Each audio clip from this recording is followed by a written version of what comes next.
Hi guys, I'm Lincoln, also known as Tyson. I'm the co-scripter of Gen 2, and today I'm going to show you how to properly use our chassis system, from starting up to getting your bus rolling, all that stuff. First things first, here is the TTC Orion NG. This is the first bus we actually outfitted with our system, so I'm going to show you how to use it here. First things first is our interactive system. As you can see, when I hover over something that's programmed to work with it, such as the operator door, it shows me usually the format is what it is in the status. So if I click and then open it, it'll show that it's opened, etc. You can hold, however most things you don't need to hold them, so I wouldn't hold. It's mainly just for things like the window blind, which I can drag down and then drag back up. For this, you should just click it once. And then here, go into the drive seat. First things first is go down over here and close your cab door. And now we are here. First I'm going to explain the camera system. So instead of right clicking your camera like this and then moving it around like you would do in third person, which is this third person view, and do that, it doesn't really work like that. Instead, you just move your mouse and then it smoothly adjusts your camera based on your mouse's position. It's a lot smoother and you'll get used to it over time, but it's a much more pleasant experience. You have 6 different camera options to choose from. So here's 1, which is your cab view. Here's 2, which is your switch view. Here's 3, which is your interior view. Here's 4, which is your left mirror. 5, right mirror. 6, vision.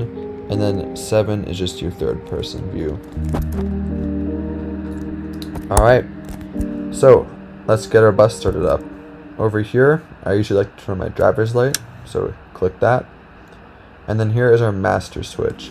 Master switch generally controls your electricity settings.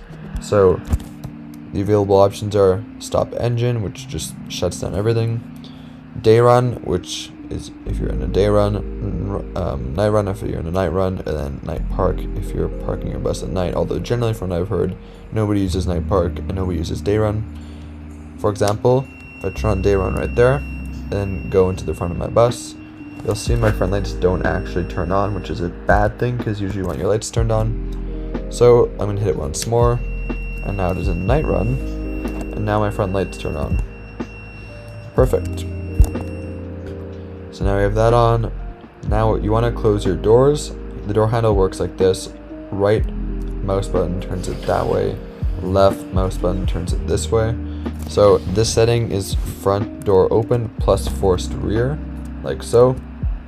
This setting is just front door open, closes this rear door. This is both doors closed.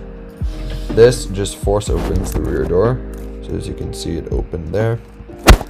And then this unlocks the rear door and opens the front door. So for example, if I hop out of the seat real quick, oopsies, forgot to open up my cab door.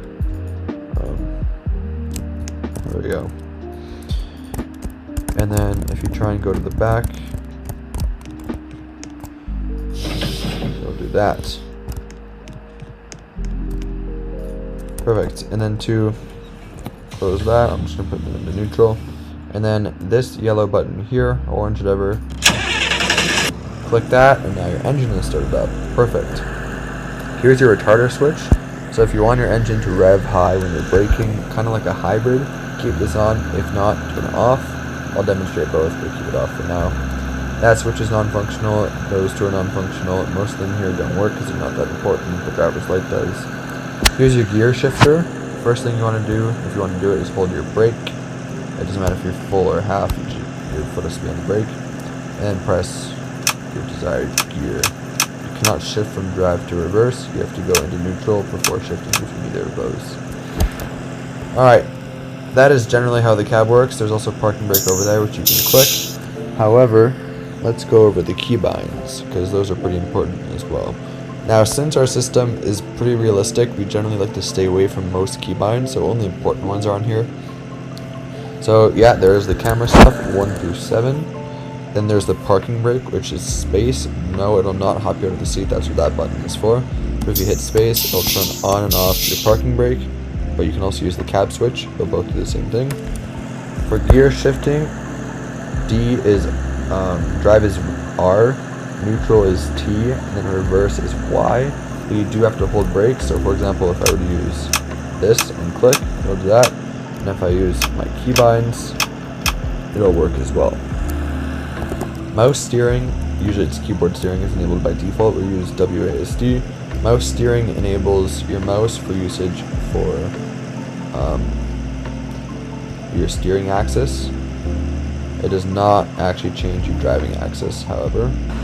And then if you want to use FE arms, which is a new feature we added, you press G on your keyboard, and what this does is it makes it look like your arms are moving. So if I turn my steering wheel like that, it'll do a cool little effect there. So for example, if I go into the passenger view, move, it looks like you're actually using the steering wheel, which is pretty cool. This works best with mouse steering, so V, and it kind of looks like that, which is pretty cool. And then to kneel down, I'll just disable these temporarily. To kneel down, you hold K, and depending on how long you hold it for, that's how long you'll kneel for. So that's like holding it for half the time. If I hold it for more, it'll kneel fully. And then to go back up, hold U, and once your light goes off in your dash there, which is that one right there, for example, when you're down, it'll go on. To tell if you fully kneeled up, your light will turn off. And then for indicators and such, Z controls your left indicator, C controls your right indicator, and hazards controls, X is for the hazards. And for horn, you hold H. Alright, let's get moving.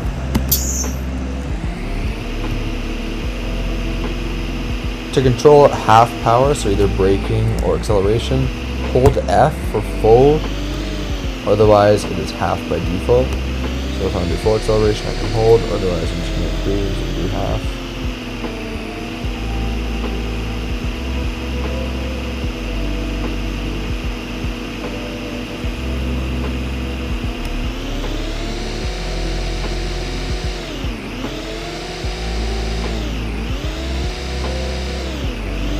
Let's do some hill climbing with this thing. And here's what not retarder sounds like.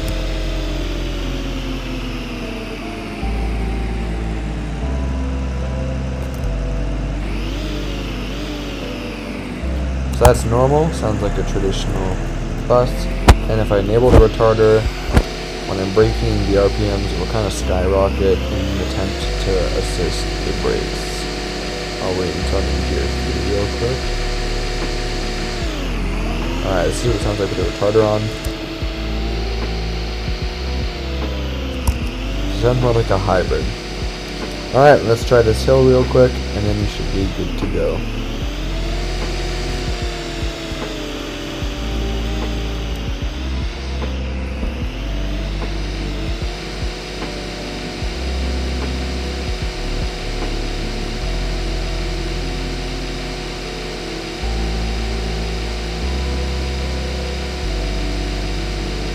Trying its absolute hardest to get up here, I see.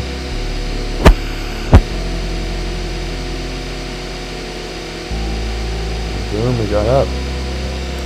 Hold brake, and we're good to go. Enjoy your bus.